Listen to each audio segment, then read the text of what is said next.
The key went round twice in the lock, and the Duke of Aldermere put it into his waistcoat pocket, and Hannah Ives stood in the middle of the estate room with a bunch of violets in her fist and did not put them down. 11 days from that afternoon, the lower ground at Aldermere was to be sold by auction. 6 roods of open bed, the range of old glass along the south wall, and the shed at the end of it where she bunched. A man from Guildford wanted the wall for its stone. Everything she had was inside that fence, 400 crowns lifted and settled into the frames in September, her own name inked on the market labels, and the only work she had ever been any good at in her life. If the ground went, she went back to stairs and grates in somebody's house, and she would never put her hands in earth again. He stood with his back against the door, as though the door might be argued with. Outside in the passage, somebody's boots went past and stopped, and thought better of it and went on. "There is a man in my yard," he said, with a book in his hand, "saying you have been selling my flowers under your own name. He is not wrong about the name. I know he is not wrong about the name." He was not looking at her face. He was looking at the violets. They were a dark sort with a white eye, and there were no violets of that sort anywhere on the estate, and he had been in the ground enough times now to know it. "Those did not come out of my frames." "No, then whose are they?" She said nothing. "Who bought you those flowers?" And there it is. And the answer is not simple, and to get at it, the story has to go back 14 months to a wet March afternoon when Hannah Ives came up the back drive at Aldermere with a bundle under her arm and no character worth the paper, and saw through the bars of a gate she was not meant to look through. A wilderness. She had been engaged as a housemaid. The woman who engaged her wanted to know whether she could turn a mattress alone. And she could. And that was the whole of the interview. Aldermere in those days kept 11 people where it had once kept 60. Half the rooms were shuttered, and the shutters had swollen. The Duke was 38 and unmarried, and had been away in town since Christmas, and the general opinion below stairs was that he would not come back, and that when the agent had finished tidying there would be nothing to come back to. The gate was in the wall at the bottom of the kitchen garden, and it was padlocked, and through it she could see a long bed running east and west, with a low range of glass along one side, and the glass green and blind with weed, and the sashes stacked crooked, and in the bed itself, under 2 summers of grass, in rows, a dark low leaf that she would have known in the dark by the smell of her own hands. She stood there in the rain until her cap was wet through. The next morning she was up at 4:30, and she was in that ground by 5, over the wall, and by 6 she had cleared 11 feet of the row with her fingers, because there was nothing to clear it with. They found her out inside a fortnight, and it was Tobias Wren who found her, and Wren had made every frame in that range with his own hands, and had puttied every pane in it twice, and was 61, and mended windows in the house now, because there was nothing else left to mend. "That gate is locked," he said. "It is. Then how are you inside it?" "Over the wall by the pear tree." "There is a stone out." "There is a stone out," Wren agreed, "because I took it out in the year 29 to get a barrow through, and I have been waiting a long while for somebody to notice it." He came and stood over the row with his hands behind him. "You have been at these." They wanted air. "They have been shut up in wet grass 2 years, and they are all mould at the neck. And what do you want with them?" She thought about lying, and did not have the energy. "I want them to flower," she said. I want them in the frames by Michaelmas and picking by the end of October, and going down to the market on the night train in boxes with the estate's mark on them. And I want them to make money, and I want somebody in this house to see the money. Wren looked at her for rather a long time. I will tell you the trouble with that, he said. The trouble with that is that Mr. Doggett draws up what this place earns, and what this place earns is what Mr. Doggett writes down, and he has been writing down nothing against that ground for as long as I have been mending glass in the house instead of over it. Then he will have to write something else. He will not enjoy it. No, said Hannah. I do not suppose he will. She made one condition, and she made it that same week, standing in the housekeeper's room with her hands at her sides. She would do the whole of her work in the house, and she would do it properly, and nobody would ever find a stair undone. But the hours before 6 in the morning and after 8 at night were hers, and nobody was to ask her what she did with them. It was allowed, because nobody could think of a reason to refuse, and because in a house of 11 people a girl who wanted less sleep than she was owed is a girl who is not going to be argued with. The Duke came home in June, and the first thing anybody knew of it was the sound of a horse in the yard at 9 at night, and the second thing was that he did not send for the agent for 4 days.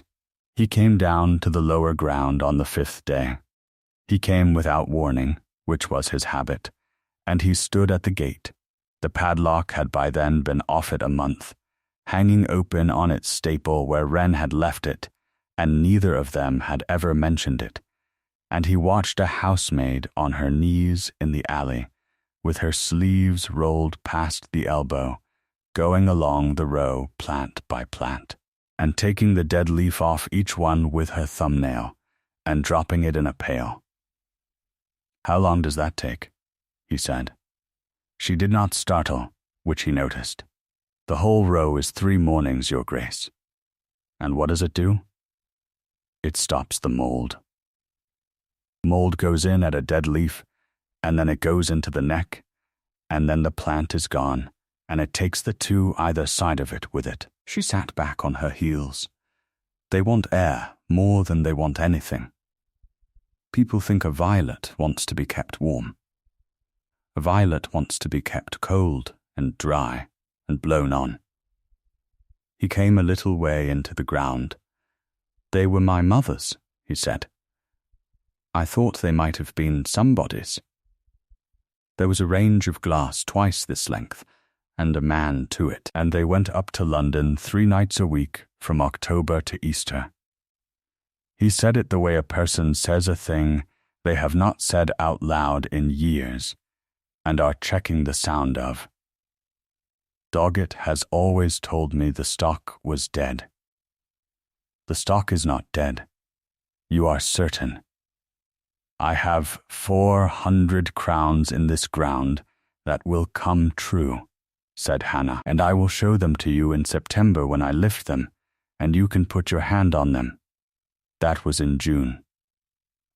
In the last week of July, the advertisement went into the county paper, and Ruth Kimber brought it down to the ground at 5:30 in the morning, wrapped round a cup of tea, and Hannah read it standing up with the cup going cold in her other hand. The lower ground, the glass, the shed, and the wall.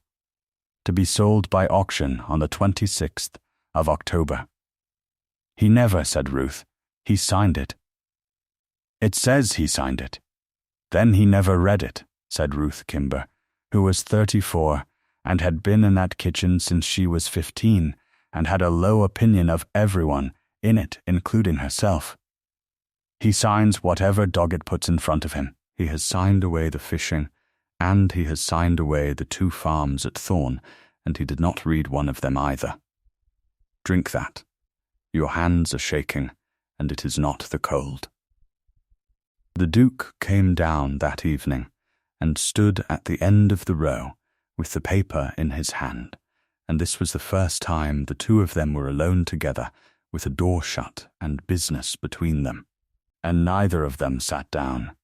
"You have seen it," he said. Ruth Kimber brought it at 5:30. "I signed a sheaf of things in April, and I did not look at them." He turned the paper over as though the other side might be different. "That is not an excuse. It is only what happened." "It is the 26th of October, said Hannah.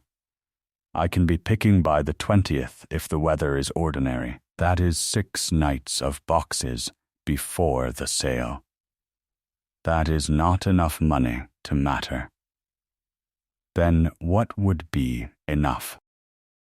"Nothing would be enough by the 26th, she said. "But money is not the only thing that can be shown to a man. A ground that pays can be seen to pay. It only wants somebody to stand in it." He was quiet. Somewhere up the hill a dog was barking at the last of the light. "What do you want from me?" he said, "since we are being plain." "The key of the north shed. It has a stone floor and one window facing away from the sun, and that is exactly what I want. And it has been full of broken chairs since before I came. And I want it in writing, that I may take the boxes to the station in the estate's name." "Not your own?" "My own name will not get them looked at." "You shall have the shed," he said. "The other I will have to think about. Because Doggett keeps the carrier's account, and if I write it he will know inside a day, and I would rather he did not know until he cannot stop it. Then I will send them in my own name, and pay the carriage out of what they make." "That is not what I said." "It is what is left when what you said is taken away," said Hannah. And she picked up her pail, and he stood aside to let her pass, and afterwards he could not have told anybody why the exchange had gone on in his head for the rest of the evening. Ruth Kimber came down again in August, on a Tuesday, at 5, with tea again, and stood about for a while, and finally put it down on the frame. "You have been doing my Thursdays," she said. "Some of them." "All of them since June." "You have been doing my Thursdays, and going up to the top landing after, and doing that too, and you have never once said it in the kitchen, and I have been waiting for you to say it in the kitchen, so I could be angry with you. Your mother is bad." "My mother is dying," said Ruth, "which is a different thing and a slower one, and I would rather it was called by its name." She rubbed her wrist. "I have said things about you in that kitchen. I know. I said you were making yourself interesting. That is not the worst thing anyone has said about me." Ruth Kimber laughed once, wetly, and stopped. "Well," she said, "I shall keep on doing my own Thursdays now, and you may have the mornings I would have wasted, and if you want anything carrying you will ask me, and not do it yourself, because you are half my size and it makes the whole house look bad." The lift was the first week of September, and it took 9 days, and it was the thing that finished the argument in the house about whether the girl in the lower ground was mad. She began with the old plants.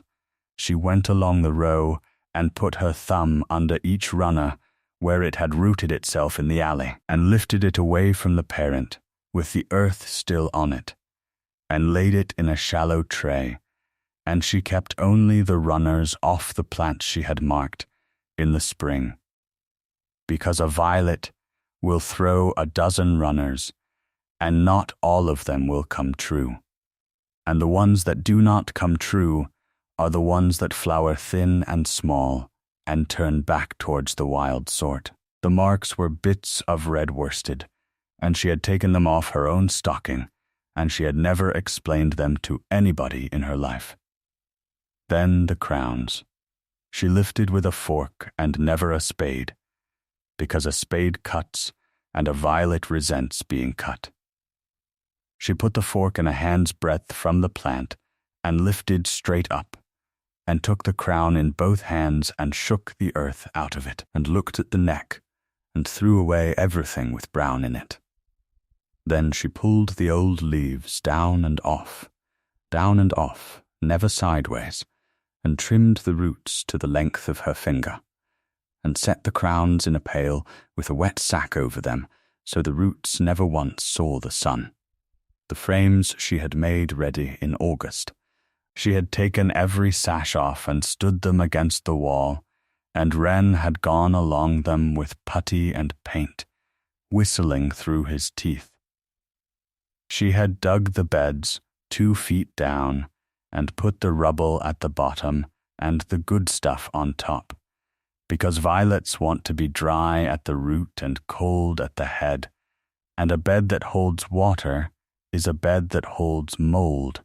She set the crowns 9 inches apart, firm, so firm that a leaf came away in the hand if it was pulled. She watered them in once, heavily, and then not at all for 8 days. And then she left the glass off entirely.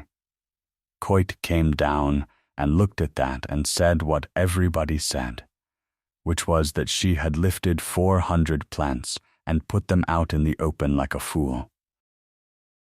"They are in the frames," said Hannah, "with no glass on them. The glass goes on when the frost comes and not a day before, and when it goes on tilted, and on any morning that is not freezing it comes off again." "My father grew violets at Petworth," said Coit, "and he had the glass down tight from Michaelmas. And what did he lose?" Coit thought about it. "He lost a good few to the mold," he said. "Unwillingly they all did," said Hannah. The Duke came down on the last day of the lift, in the evening, when she was almost too tired to stand, and found her sitting on the edge of the frame with her arms hanging. "Wren tells me you have not eaten since the morning." Wren talks. Wren has talked to me for 30 years, and he has never once told me anything I wanted to hear. He sat down on the frame, which no duke had any business doing, 4 feet from her, and neither of them said anything for a while, and the swifts had gone, and there were bats over the wall instead. "Ask me your question," said Hannah. "It has been on you since you came through the gate. How would you know that? You walk slower when you are going to ask something." He put his hands on his knees. "There was a water butt put at the top of the ground last week," he said. "I want to know whether it fills." "It fills. Good. It is 900 steps from the yard pump to the top of that row," she said, "and I have counted them, and I said so once, and I said it to Wren and not to you." "Wren talks," said the Duke, and got up and went away up the path. It was Wren who told her about Marcus Gale, and he told her in the shed with a mouthful of tacks, which took some of the weight out of it and put the rest in a worse place. "You will not have heard of Mr. Gale," he said, "because that is the whole of the arrangement." "Who is he?" "He was the best friend his Grace ever had, and he was steward here, and he was steward here for 9 years, and he was the only man in the county who could make that boy laugh." Wren spat the tacks into his palm. He got into a mess. It was not a small one. He put estate money into a scheme in Liverpool, and the scheme went over, and there was a paper about it, and it was going to be in the courts, and it would have been in the papers with it, and Mr. Gale would have gone to prison, and I say that plainly because it is plainly true. And his Grace paid it. All of it, every farthing, out of his own, and he bought up the paper, and he went to 4 men in this county, and he stopped their mouths, and there was never a word said anywhere. He was 26 years old, and he did it in 11 days. Wren picked up another sash, and then he took Mr. Gale's name off the estate books and off the church board and off the 2 subscriptions he was on, and he put him in a hired house at Saltness, with an allowance paid through a bank in Chichester, that has never once had the name of Aldermere on the paper, and he told him he was never to take a position again, and never to come back, because if Mr. Gale went anywhere near business again, it would all come up, and the whole of it would have been for nothing. Hannah had stopped working. How long ago? 12 years. And is he alive? Perfectly alive, said Wren. That is what nobody understands about it. He is 51, and he is perfectly well, and he has never wanted for a meal. He walks down to the harbor every morning about 9 and reads the board where they post the shipping, and comes back and eats at 1, and plays at cards in the evening with 2 men who do not know what he was. He put the sash down. He wrote every Christmas for 8 years. Then he stopped. 4 years now. Nothing.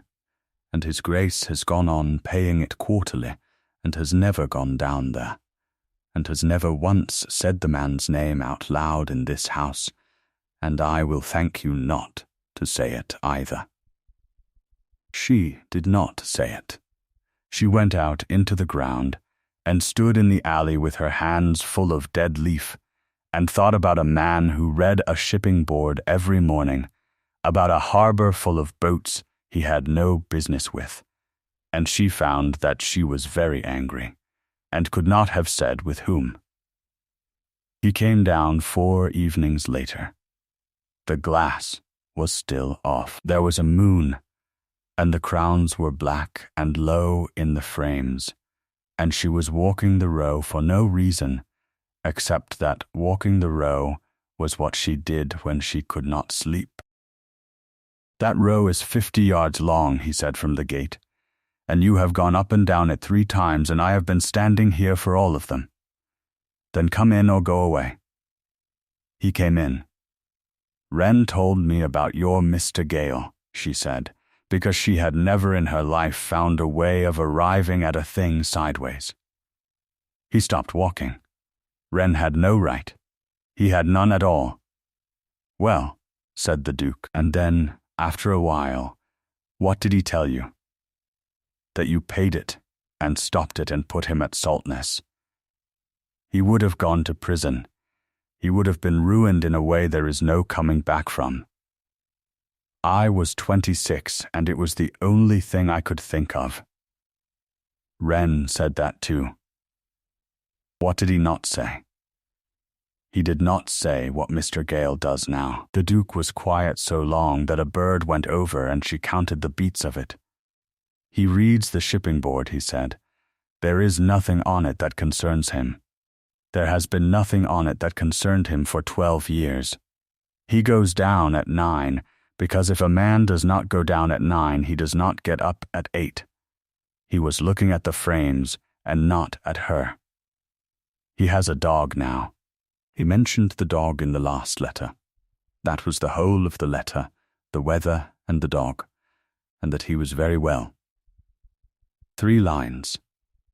And I read it twice, looking for something, and there was nothing to find, because there is nothing there, because I put him somewhere where nothing could happen to him, and nothing has.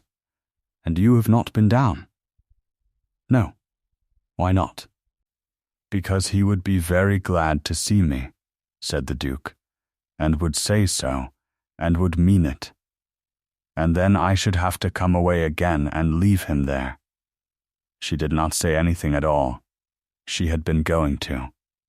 She found she could not, and she went back to the row, and after a minute he said good night, and went up the path, and the going of him was worse than the standing of him had been. The argument about the smell began in the middle of October and lasted on and off for 2 days, and nothing whatever came of it. He had had a glass of the first pickings put in the hall because Wren told him it would be lucky, and on the second morning he came out to the ground with the glass in his hand. These have no scent, he said. They have a great deal of scent. I have smelled them 4 times this morning, and they have none. Smell them now. He smelled them. Nothing. Give it to me. She took the glass, put her face in it, gave it back. Wait a while and smell them again. How long a while? As long as it takes to walk to the pear tree and back. He walked to the pear tree and back, with a glass of violets in his hand, in front of Coit, who was mending a barrow, and who put his head down over the wheel and stayed there. Now, said Hannah, he smelled them. His face changed. That is extraordinary. Now again. Gone, gone, she agreed. You are doing something to them. I am standing 4 feet away with my hands behind my back. Then it is the flowers. It is not the flowers. It is every nose that has ever been put near a violet since the world began. They go off you and come back. It is the only flower that does it. That cannot be true of everyone. Fetch somebody.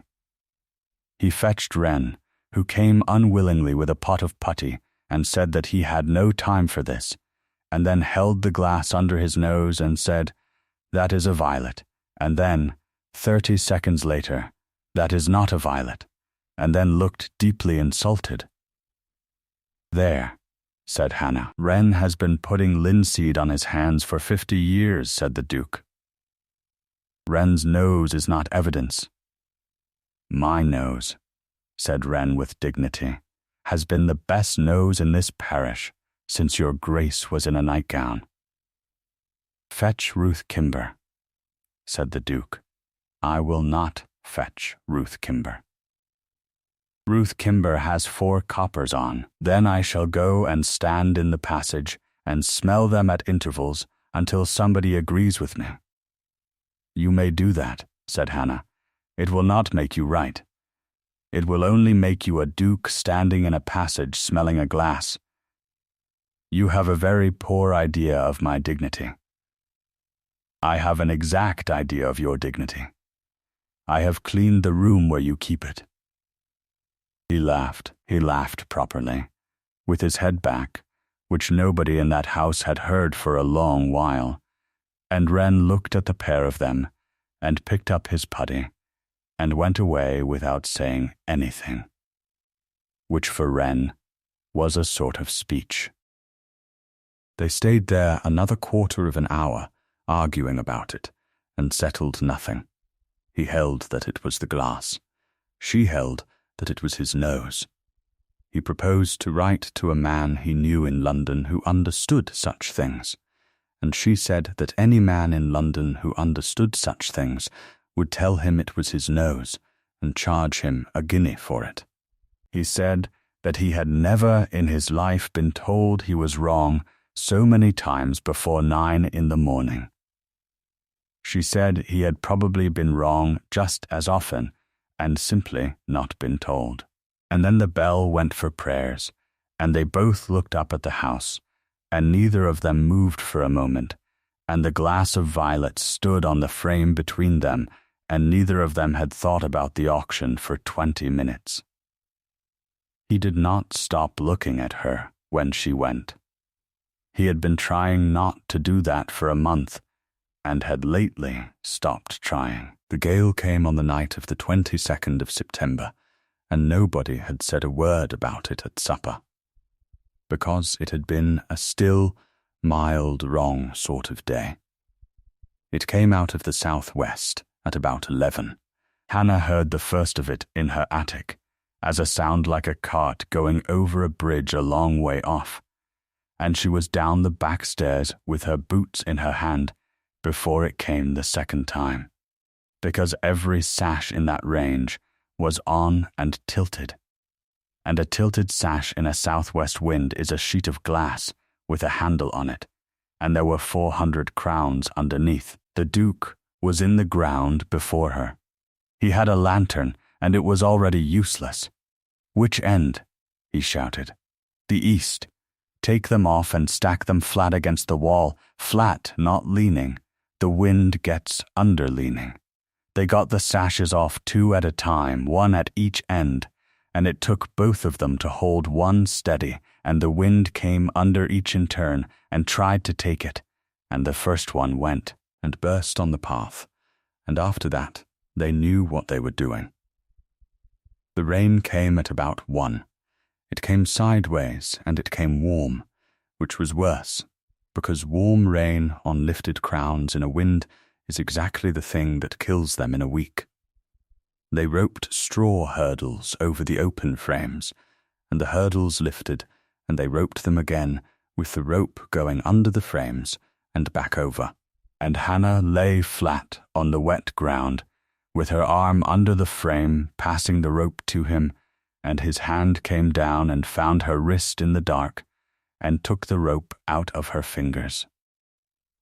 Wren came at 2 with 3 more hurdles on his shoulder, and did not say a word, and Coit came at 3 with 2 men from the farm, and none of them had been sent for. At 4:30 it stopped, the way those winds do, all at once, and the ground was full of the sound of water going down the drain at the end of the wall, and there was nothing left to do. They sat down. There was a place at the foot of the wall where the straw had blown into a heap, and the 2 of them sat in it, because their legs had finished. And Wren and Coit and the farm men had gone up for what was left of the night, and there was nobody in that ground at all but the 2 of them. 3 pains, said the Duke. 3 pains and the one that went first. 4 then, 4 is nothing, said Hannah. 4 is nothing at all. She was shaking. She had been shaking since 2, and had not noticed. He took off his coat, which was as wet as everything else, and put it round her anyway, and she let him, and then her head went down onto his shoulder, because her neck would not hold it up any longer. He did not move. He sat with a housemaid asleep against his arm in a straw heap at 4:45 in the morning, and he thought, quite clearly, that he had not been warm in 12 years, and that he was warm now, and that whatever happened on the 26th of October, he was going to remember this and not the other thing. Then she woke, and sat up, and said something about the drain, and he said, yes, the drain, and they got up. Neither of them went in. They stood at the gate, and watched the sky come grey over the top of the wall, and he said, you have earth on your face, and she said, so have you, and neither of them did anything about it. Where are they this evening? Is it raining where they are, or is it one of the quiet ones? There is a good way still to go tonight, and it goes easier with company. Stay, if you can. The picking began on the 18th of October, and it was the best work in the year, and she had waited 14 months for it. She picked in the afternoon when the ground was cool, and she picked with a long stalk, taking each flower down at the base with a twist of the thumb rather than a pull, because a pulled stalk brings the neck of the plant with it. She picked into a flat basket, laid, never dropped. Then the stalks went into water up to the neck, in the dark of the shed for 4 hours, so that they stiffened and would hold their heads up in a box for 11 hours on a train.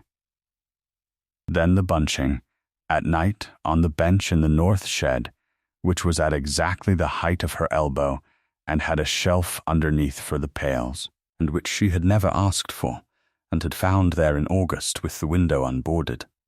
25 flowers to a bunch, the small ones in the middle and the good ones outside, and the whole thing turned in the fingers as it grew so the head sat level.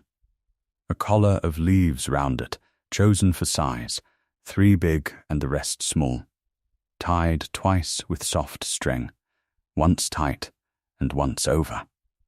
Stalks cut level with a knife, never scissors. Then heads down into the box, in damp moss, the moss wet and the flowers never wet, because a wet violet in a closed box is a brown violet at Covent Garden. He came in on the second night with the lamp already lit and stood in the doorway. How many is that? 40 bunches. I want 60. You have been at this since 8. I shall be at it till 1. She held out the string. Or you can hold that, and I shall be at it till 12. He took the string. He was extremely bad at it for about 10 minutes, and then he was not bad at it, and they worked without much talk, and at one point her hands came over his to hold the collar of leaves in place while she made the second tie, and stayed there rather longer than the tie required, and neither of them said anything, and she went on to the next bunch and he went on holding the string. May I ask you something, he said, that is not about violets? You may ask, where were you before this? The knife stopped for perhaps half a second. A place called Ferngate, said Hannah. A market ground the other side of Godalming. 40 frames and a family that had been at it 100 years. You were how long there? From 14 to 22. And you left. I left. He waited. She did not go on, and after a moment he shifted the string in his fingers and let it be, and that was the exact size of the thing she had been carrying since March of the year before last, that he had let it be, and had gone on holding the string, and had gone on giving her sheds and water butts and the whole of a ground, on the understanding that she was a decent person who had come from somewhere. Doggett came down to the lower ground on the 21st, in the morning, alone, and he was pleasant, because he was always pleasant. Miss Ives, Mr. Doggett, that is a great many boxes for a ground that has never appeared in an account. He looked along the range. He had a way of looking at things that valued them. 4 nights running, I am told. Ives in your own hand on the label. The estate's account with the carrier is closed. You closed it. I closed it in the year 41 because there was nothing going down the line to carry. He smiled at her. I am not accusing you of anything, Miss Ives. I want you to understand that. I am a servant of this estate as much as you are, and I have kept it upright for 16 years while His Grace was in London deciding whether to have a life, and I have done it by knowing what a thing is worth and not what a person feels about it. And what is this ground worth? £60 to a man in Guildford who wants the wall pulled down for building stone. That is the whole of it. The flowers are worth nothing because the labor is worth more than the flowers. He put his hands in his pockets. Now you are a capable young woman, and I have said so. There is a place going at Thorn where a capable young woman could have a cottage and a garden of her own, and no one over her, and I can put you into it on the 27th, and you will be better off than you have ever been, and I should be at Thorn. You should be at Thorn. On the 27th. On the 27th. Mr. Doggett, said Hannah, you have not looked at this row once since you came through that gate. You have looked at the wall 4 times. Something moved behind his face and settled again. I shall be at the sale, he said. So will you, I imagine. Wear something dark, there will be a good many people. He went. She stood there with her hands going cold and understood 2 things, one of which she could have said out loud and one of which she could not. 2 days before the sale she was in the shed with Wren, and Wren was talking about putty, at length as he did, about how the putty on the East Range was his father's, and had gone the colour of a bone, and how a pane, bedded properly, would outlive the man who bedded it, and how the whole art was in giving the glass somewhere to move. And Hannah, tying bunches, 25 to a bunch, listening to about 1/3 of it, worked it out. She had been telling herself a story for a month in which a man came down to a flower ground at 9 o'clock at night, because of her. And that was not the story. The story was that he had found something that was going to be broken, and he had put a roof on it. She thought about the water butt. She thought about the bench at exactly the height of her elbow. She thought about a hired house at Saltness and a quarterly payment through a bank in Chichester with no name on the paper, and a man of 51 walking down at 9 to read a board about ships that had nothing to do with him, and being perfectly well and having a dog. That was what he did. It was the best thing he knew how to do, and it was the only thing he knew how to do. And he did it to the people he could not bear to lose, and it was not cruelty, and it was not calculation. And it had taken 12 years to finish Marcus Gale, and it would take rather less than that to finish her.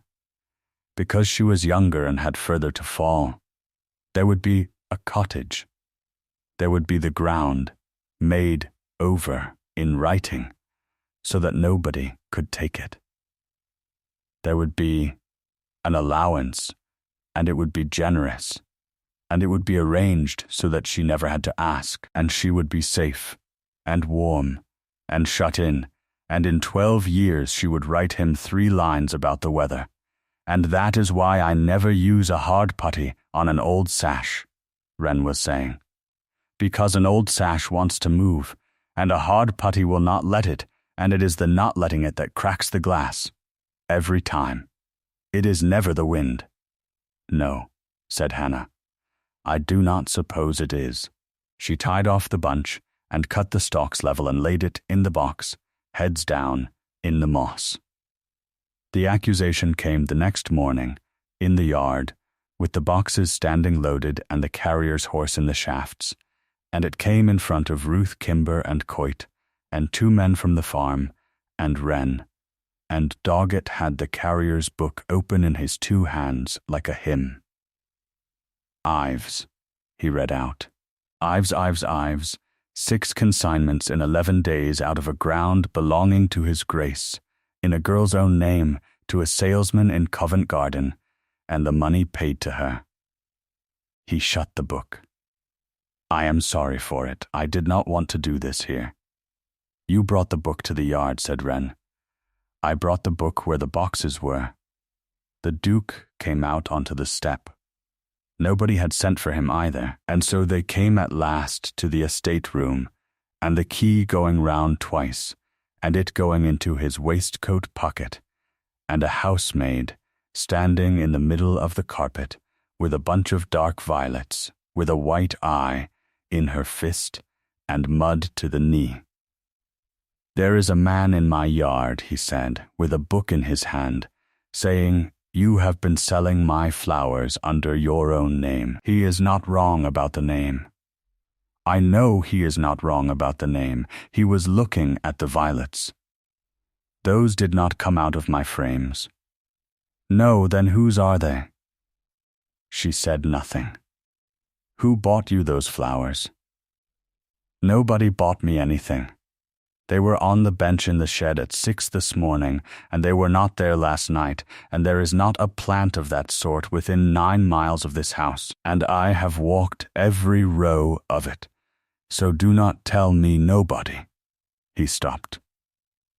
He heard himself. He put his hand over his eyes for a moment. I have no right to ask that. Not in that voice, and not in this room, and not with the door locked.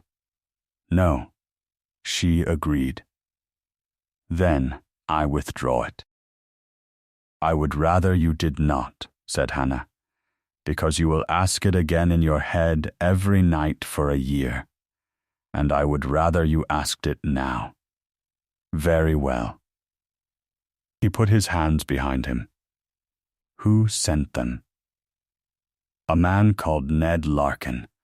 He was 30 years plantsman at Ferngate. He is 64, and he wheels a barrow of other men's roots round Godalming Market on Saturdays, and lives in 2 rooms with his daughter's family. And he heard from somebody that a girl at Aldermere had got the old ground going again, and those are off the last plants he has left. And there is a paper round them, and the paper says, 'Well done,' and nothing else. Then why in God's name would you not say so?" "Because it was me that turned him off," said Hannah Ives, "not the master. Me, and the door stayed locked, and the clock on the chimney-piece went on, and outside in the yard the horse shifted in the shafts, and he did not ask her another thing, because he had understood, at last, that there was something to be told, and that this was not the room to tell it in." They came down to the ground at 9 the next morning, all of them, the Duke, and Doggett with the book, and Wren, and Coit, and Ruth Kimber, and the 2 men from the farm, and the man from Guildford, who had come a day early to look at the wall. Hannah stood in the alley between the frames, with her hands empty. "Before anything else," she said, "there are 2 things I have done, and I will say them both, and then Mr. Doggett may go on. I have sent 6 boxes to market in my own name, and I kept the money, and it is £19, and it is in a tin under the bench in the north shed, and I meant to put it on that table on the 26th. I did not tell His Grace I was doing it. I let him think what he liked. And the other thing is older. I was at Ferngate 8 years, and I was better at the work than any of them, and in the autumn I was passed over for the foreman's place, and it went to a young man out of Guildford. And in the October, going along the second range, I found grey mould at the neck of 4 plants in the 3rd frame. And I did not say. I wanted the master to walk down his own ground and see for himself what it cost him to pass me over. I gave it a month. In a month it was through the whole of the second range and half the first, and the crop was gone, and £1,100 of stock with it. And they did not turn me off, because it never came into anybody's head that it could have been seen. They turned off Ned Larkin, who was plantsman there 30 years, and had gone blind enough in the one eye that he could not see mould at a neck any more, and they said he had let it in. And he did not argue, because he thought it was true. And it was not true. It was me. Nobody said anything. Ruth Kimber had her hand over her mouth. "That is what I have got," said Hannah. "Now, Mr. Doggett." Doggett recovered himself well. He had been a long time in the profession. "That is a remarkable performance," he said, "and it does not answer the book." "The book is right," said Hannah. "Every line in it. I want to talk about this ground instead." She turned and put her hand flat on the top of the frame. "You have written for 16 years that this ground returns nothing, and that the stock died out, and that the last crop off it failed of disease, and that it is worth £60 for the wall. Come and look at the row. I can see the row.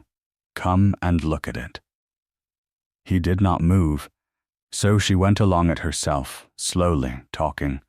"A violet that is left alone puts out runners in the summer, and they root in the alley where they fall, and the next summer those throw runners, and by the 3rd year there is no row at all. There is a mat, and it is all one green thing, and you cannot get a fork into it. That is what a ground looks like after 11 years. There is a row here.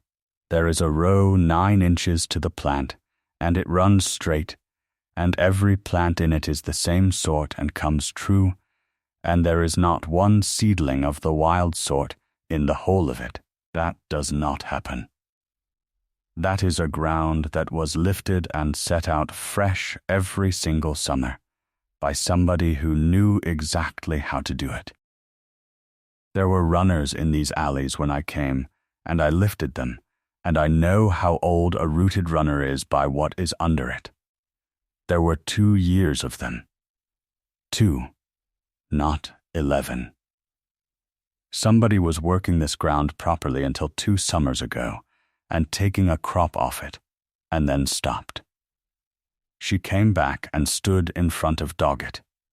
"Who held the key of that gate?" Doggett said, "That is not who held the carrier's account."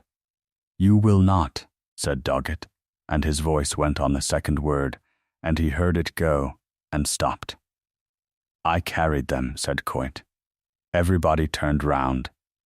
"Wednesdays," said Coit. "Before light. 9 years of Wednesdays. Boxes out of that gate and down to the station and into the van. And Mr. Doggett gave me 6pence each time and said it was his own garden stuff, off his own patch, and there was no call to put it in anybody's book. And I never asked, because I have got a place and a cottage, and I am 57 years old, and there is nowhere else in this county for a man of 57. He was looking at the ground. "I am telling it now, because that girl carried the other end of a hurdle for me in the wind at 3 in the morning, and never once said she had. And I shall be out of the cottage by Christmas, I expect, and that is my own doing, and not hers." "Coit," said the Duke. "No, your Grace. Let it lie a minute." "There were flowers in this kitchen every March," said Ruth Kimber suddenly, "for years, and I always thought his Grace sent them up, and I said so to Mr. Doggett once, and Mr. Doggett said yes. And they came in on a Wednesday. Every one of them came in on a Wednesday. Doggett stood in an alley between 2 frames of violets, with a carrier's book in his hands and the room already decided, and he could feel it, and he had felt rooms decide before, but always the other way. "I have kept this estate standing for 16 years, he said. Nobody answered him. That was the worst of it. He tried the sentence again with a different word at the front, and it came out smaller. And he stopped in the middle of it, and looked at the Duke, and the Duke looked back at him and said nothing at all, and Doggett shut the book and put it under his arm. He was gone from Aldermere by the following Friday, and the accounts went to a firm in Chichester, and there was a suit brought in the spring, and it was not comfortable for him. Hannah did not lift a finger to bring it, and did not lift a finger to stop it. She stood in the alley that morning with her hands at her sides, and let the room do what rooms do. Ruth Kimber found her in the north shed at 6 that evening with the lamp not lit, sitting on the floor with her back against the bench. "I have brought you nothing," said Ruth, "because you would not eat it."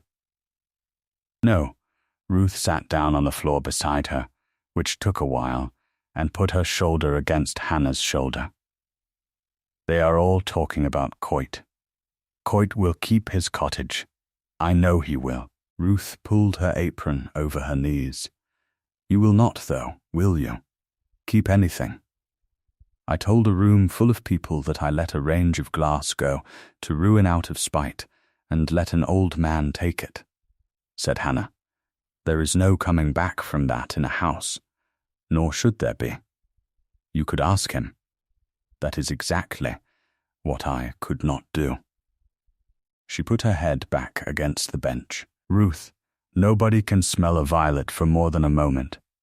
It goes off you, and then if you leave off trying, it comes back, and it is as strong as it was the first time. It was never the flower that stopped." "I do not know what you are telling me." "Neither do I," said Hannah. "I am telling you that I am going to Godalming on the morning coach, and I am going to stand in a market and say a thing to Ned Larkin that will not do him the least good, and after that I do not know. Will you get my box down off the top landing?" "I cannot go up there tonight." "I will get your box down," said Ruth Kimber, "and I shall be very short with you while I do it." He came and found her at 5:30 the next morning, in the yard, because the boxes still had to go whatever else had happened, and she was putting the last of them on the cart with her own hands, and the yard was full. Wren, Coit, Ruth, the carrier, the 2 men from the farm, the whole of what was left of that house, standing about in the dark, waiting for a cart to go. He came down the step and stopped about 4 feet away and could not find the beginning of it. "You said a thing to me in March of last year," he said. "You said the hours before 6 and after 8 were yours, and nobody was to ask you what you did with them. And I have kept to it. I have kept to it. And I have watched you from a window for 14 months instead, which is not the same as keeping to it, and I want that said out loud in front of everybody, because it is the truth. Somebody's boots shifted on the cobbles. I do not care what you did at Ferngate. That is not, no. That is wrong. I do care. It was a wicked thing, and you have got to live with it, and I would not take a day of that off you if I could." He stopped, started somewhere else. "There is a man at Saltness who has a dog. I put him there. I have had 12 years of being careful with people, and this is what careful comes to. So I am not going to be careful. I am going to say it badly in a yard. I want you to stay. And I am not offering you a cottage, and I am not offering you a paper with the ground made over. And if you want either of those things, you must ask me for them out loud, because I have learned that much. I am asking. That is all it is. I am asking." She put the box down on the cart. Then she came across the 4 feet of wet cobbles and took his face in both her hands, which had earth on them and always would have, and kissed him in front of Wren and Coit and Ruth Kimber and the carrier and the 2 men from the farm and the horse. And he got one arm round her and the other hand into her hair and knocked her cap clean off. And it lay in the yard and nobody picked it up for a long time. The sale did not happen. The man from Guildford went home and bought a wall somewhere else. Wren spent that winter on the West Range, which had been down since the year 29, and complained about the cost of glass to anybody who came within speaking distance, and was happier than he had been in 30 years.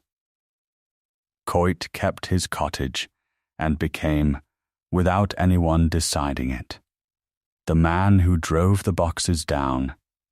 He did it on Tuesdays out of a particular unwillingness ever to do anything on a Wednesday again. Ruth Kimber's mother died in the February, and Hannah did the Thursdays again, and nothing was said about it by anybody. In March, Hannah went to Godalming Market and found Ned Larkin behind a barrow of other men's roots and told him, standing up, in the rain, with people going past. He heard it out. He did not forgive her, and she had not gone for that. He said only that he had wondered for 3 years how it got in, and that it was a relief to know it had not been his eye. Then he sold her 9 plants of the dark sort with the white eye, and would not take less than the market price for them, and they went into the West Range that autumn, and they came true. In April, the Duke of Aldermere went down to Saltness on the coach without telling anybody he was coming, and knocked on the door of a hired house at 9 in the morning, and found that Marcus Gale had already gone down to read the board. So he walked to the harbour and stood beside him, and they looked at the shipping notices together for a while. And then Gale said, "Well," and put his hand on his shoulder, and neither of them ever gave a proper account of what was said after that. They were married in the summer, quietly, with 11 people in the church, which was every soul in the house. And in the October of the next year, he came into the estate room, where she was going through the carrier's returns with her boots off. and the door stood open on the passage, with the whole house going up and down it. And he stood in the doorway and looked at the glass on the table. "Those have no scent," he said. "Go to the pear tree and come back." "I am not walking to the pear tree." "Then you will not smell them, and it will not be their fault," said Hannah Ives, and went back to the returns. And after a moment, she heard him go out down the passage towards the garden door, and she did not look up, and she was smiling. Is there something near you that you have stopped being able to smell, not because it went, but because you have been near it too long? Go and stand somewhere else for a minute, and then come back, and come back here too.